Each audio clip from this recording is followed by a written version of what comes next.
A single court order lights up a collapsing era. On November 26, inside the High Court in Admiralty, Hong Kong, Judge Anthony Chan signed what looked like a technical order, allowing Evergrande's liquidators to extend the asset-freezing injunction against Su Jiayin's, Hui Ka-yan's, ex-wife, Ding Yumei, from Hong Kong, the UK, the Cayman Islands, and the British Virgin Islands to Canada, Gibraltar, Jersey, and Singapore, covering assets of more than $220 million. Bloomberg +1. In the same winter, far away in Fujian City, Liaoning Province, 3,000 taxis were parked by the roadside, no longer taking passengers. In Songyuan, Jilin Province, 2,000 drivers parked their cars in a long line, using shut-off engines to vote that they can't survive anymore. In Dalian, subway cars are running with the lights off in power-saving mode, gliding through the dark. Except for drivers, a large number of employees haven't received salaries for half a year. In more hidden corners, a student living in a dorm at some university in eastern China has turned his bed space into a tiny mouse hole with curtains, lying there scrolling short videos and eating the cheapest takeout, barely interested in the outside world. This generation's desire to consume is becoming a new black hole in China's economy. One single thread connects all these seemingly scattered scenes. Assets are being clawed back, factories are closing, the service sector can't hold on, and young people don't want to spend money. The afterbill for China's golden 30 years is finally being opened, account book by account book. On November 26, in a hearing, Judge Anthony Chan of the Hong Kong High Court ruled that Evergrande's liquidators could initiate legal proceedings in 4 new jurisdictions against Ding Yumei, the ex-wife of China's real estate giant Evergrande Group's founder and former chairman Hui Ka-yan, with one clear goal: to freeze about $220 million in her local bank assets. According to the judgment, the main assets are roughly distributed as follows. Royal Bank of Canada account, about $100 million Canadian dollars. Bank Julius Baer Singapore account, about $71 million. UBS Gibraltar branch account, about $57.6 million. Barclays Bank Jersey account, about 675,000 British pounds. And this is only part of it. Earlier, courts in Hong Kong and London had already issued worldwide freezing orders against her, prohibiting her from disposing of assets worth at least several $100 million. Why does the court have to chase her to the ends of the earth? The reason is clearly written in the judgment: a real risk of asset dissipation, plus an overall uncooperative attitude by the defendant. Ding Yumei refused to cooperate in disclosing details of funds redeemed from her Singapore account, obstructed compliance checks by a Canadian bank, and kept changing her story about her intention to dispose of the property on Carnation Road in Hong Kong. The court concluded, just saying, "I won't transfer assets," has no credibility. Only cross-border judicial cooperation could nail the money in place. This is not a normal divorce dispute. It is a key round in the global asset recovery battle, in which Evergrande's liquidators are trying to claw back about $6 billion in dividends and compensation. Technical divorce fails, the rich man's safe haven becomes part of the evidence chain. After the Evergrande crisis fully erupted, on August 14, 2023, China Evergrande quietly described Ding Yumei in an announcement as an independent third party to the company and its connected persons. For those who understand how this works, those few words say everything. This is basically the "we are divorced" version of a stock exchange announcement. In China's tycoon circles, technical divorce is not a new term. First, legally sever the marital relationship. Then transfer part of the assets, shares, and dividends into the name of the spouse or into a family trust. When trouble hits, one party stands in the storm's eye, while the other stays clean overseas, left only with the identity of family member. This round of Evergrande liquidation is essentially tearing this playbook apart on the spot. Besides Su Jiayin and Ding Yumei, the liquidators have also gone after former CEO Xia Haijun and his ex-wife Tycoon, treating their 2023 divorce as a suspicious arrangement to move assets, and applying to the court to freeze tens of millions of US dollars in assets held under the family's name. Divorce is no longer an escape pod, but a locker full of evidence. As courts in different jurisdictions begin sharing injunctions with each other, and the targets extend from the company to the ultimate controllers' families, the family asset structures that tycoons have grown used to over the past decade are being dismantled and reassembled.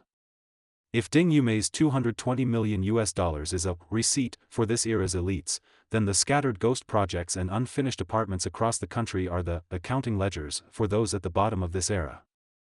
Evergrande's total liabilities are about 2.39 trillion yuan, while its assets are only 1.74 trillion. Even if everything were sold, the debt still wouldn't be repaid.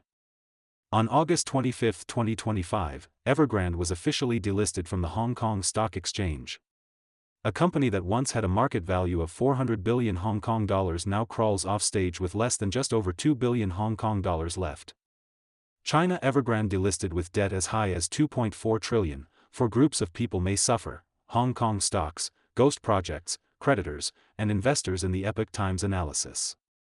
Financial analysts have basically split this rotten bill among four groups: banks and various financial institutions, massive loans to property developers turning into bad debts, to be slowly absorbed through time and restructuring, suppliers and contractors, building material vendors, construction teams, and interior decoration firms being dragged under in large numbers. Evergrande wealth management investors and employees, high-yield wealth products blowing up, with a lifetime of savings going down the drain. Overseas creditors, nearly all offshore US dollar bonds in default. The worst off are still the ordinary homebuyers holding contracts for Evergrande's ghost projects. Officials are trumpeting, guaranteeing delivery of homes, but many projects are at best deliverable on paper, not necessarily truly livable.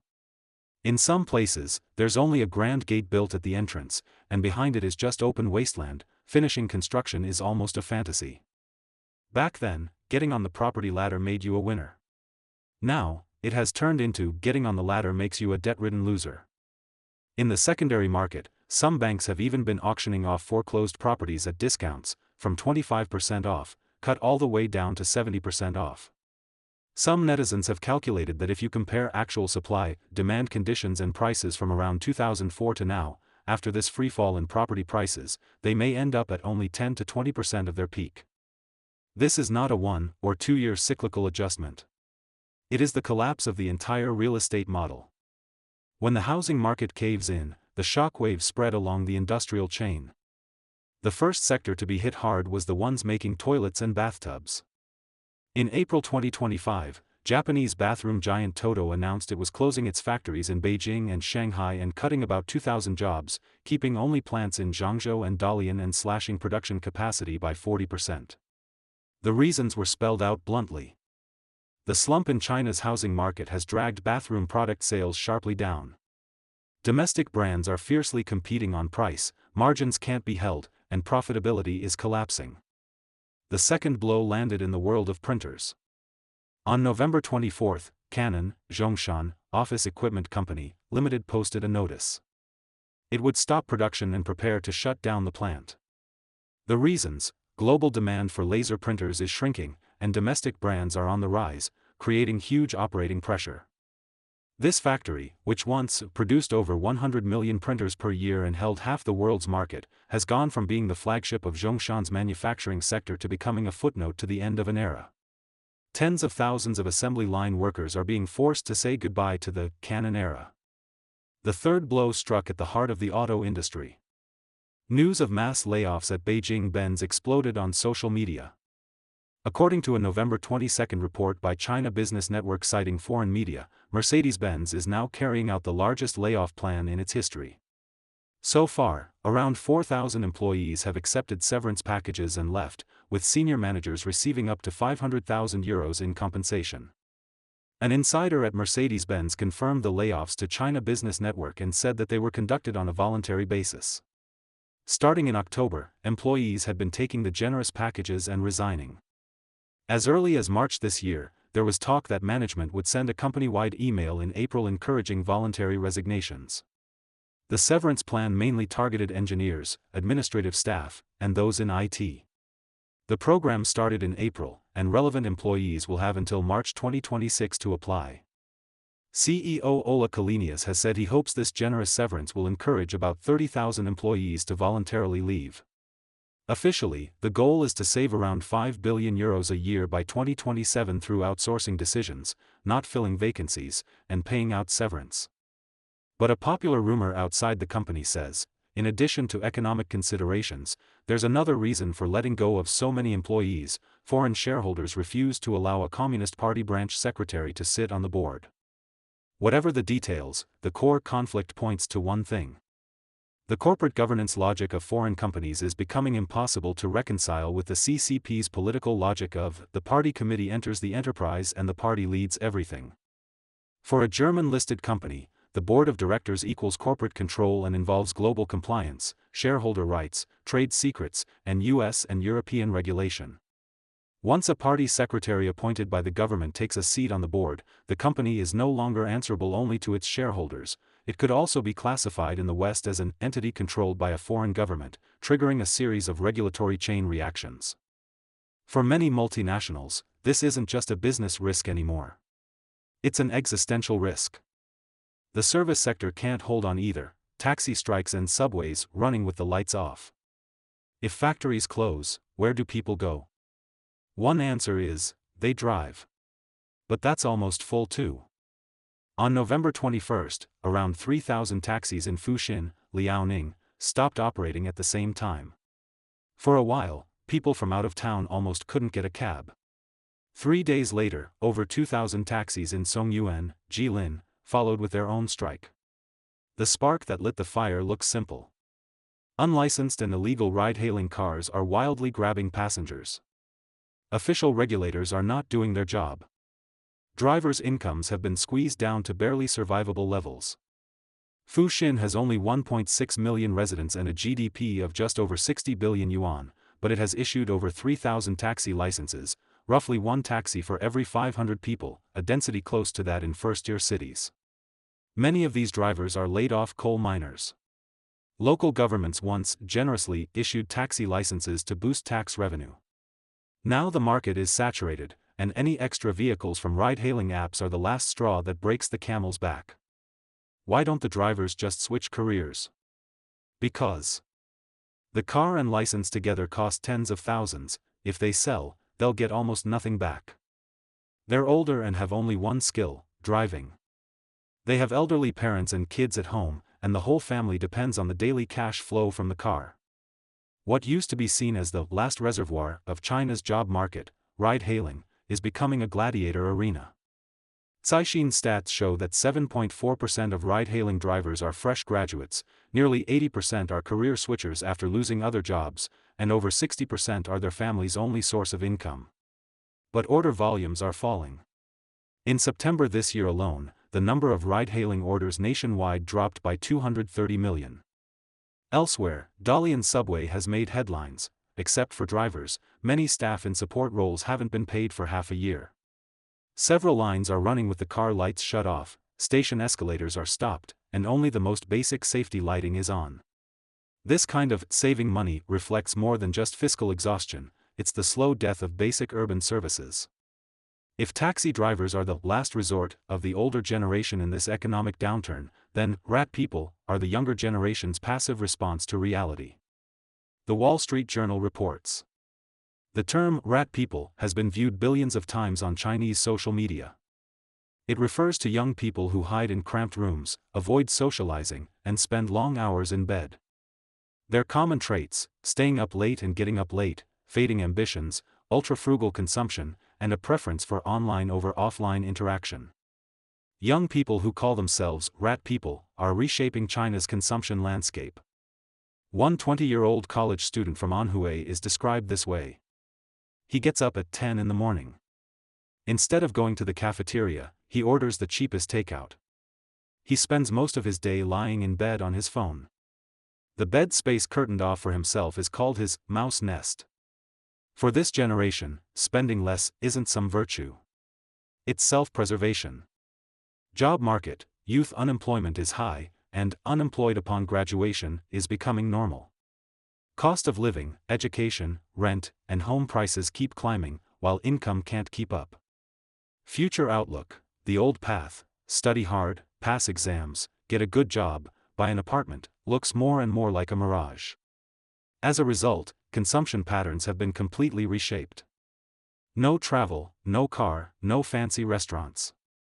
Money goes to streaming platforms, mobile games, instant noodles, cheap cosmetics, and small home goods. What does this mean for businesses? Those in the low-price, stay-at-home economy might still get by. But mid-range brands whose models rely on steady upward social mobility among consumers will find life increasingly hard. And for China's overall economy, the problem is even more direct. When young people generally choose to reduce their desires and cope with insecurity by shrinking their spending, the road of relying on consumption to drive growth becomes extremely difficult. Some analysts sum up the current situation in one line. The June 4 Tiananmen crackdown in 1989 was a short-term political crisis for China. The 2020s are a structural avalanche made of demographics plus economy plus debt plus the system collapsing together. Population aging and plunging birth rates mean the demographic dividend has been exhausted. Economic growth has shifted from surging ahead to barely holding a floor. Government and local financing platform debt is expected to approach $18.7 trillion by 2025, with annual growth over 13%, far higher than the US. Institutional rigidity makes meaningful reforms hard to implement, whether in financial regulation, real estate, foreign-invested corporate governance, or private sector confidence. Every area is stuck.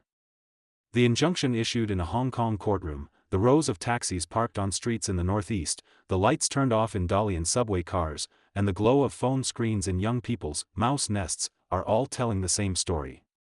The golden age of China, built on land finance, real estate leverage, and foreign capital dividends, has entered its time of reckoning. What happens next?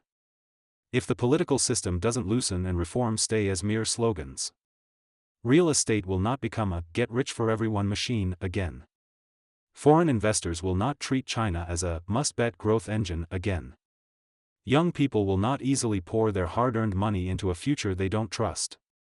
What can truly rebuild confidence is no longer some guarantee to deliver homes, pledge from a developer, nor a batch of consumer vouchers handed out by a city government, but more fundamental things: the protection of rights, the stability of rules, checks on power, and real institutional reforms that are promised and actually carried out. Before that happens, we'll see more Ding Yumiais, more factory closure notices, more taxi strikes, and more young people hiding in their mouse nests appearing in the news. The reckoning for this golden age has only just begun.